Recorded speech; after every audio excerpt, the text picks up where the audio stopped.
रोहित को टार्गेट करथिले सामी सपक्ष रे बाहरिले कहले शारीरिक कार्यकलाप बेले उपवास जरूरी नुहे ड्रिंक नहीं किछि भूल करिनाहांती स्टार बॉलर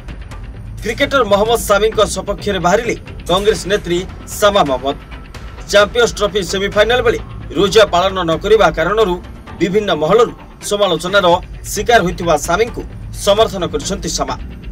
दुबई रे चलीथिबा मैच बेले सामी एनर्जी ड्रिंक नेबा परे विवाद उपजिथिला एपरिकी ऑल इंडिया मुस्लिम जमात संगठन सभापति मौलाना साबुद्दीन राजवी बेलर भी सामी को जने अपराधी बोली चित्रण करथिले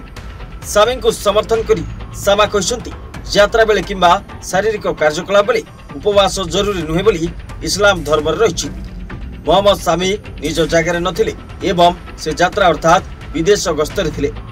से खेलुथिबारु तांको शोष लागिबो से ड्रिंक नहीं किछि भूल करनांती इस्लाम एक विज्ञान भित्तिक धर्म बोली कहछंती सामा सेपटे मौलाना साबुद्दीन कहछंती इस्लाम रे उपवास एक कर्तव्य जदि केही जानी सुनी उपवास न करे तेबे सेमाने पापी सामी जने अपराधी तेनु सामा मोहम्मद को समर्थन करछंती All India Muslim Personal Law Board जने कार्यनिर्वाही सदस्य मौलाना खालिद रशीद फारिंगी महली से कहछंती जो माने यात्रा करछंती से माने असुस्थ न हेबा लागि उपवास न करिबा सकासे कुरान अनुमति देथाय सामी टूर रे थिबारु से उपवास रे रहिबे कि न रहिबे ता तांको ऊपर निर्भर करे तांको निष्पत्ति ऊपर केही प्रश्न करिबा अनुचित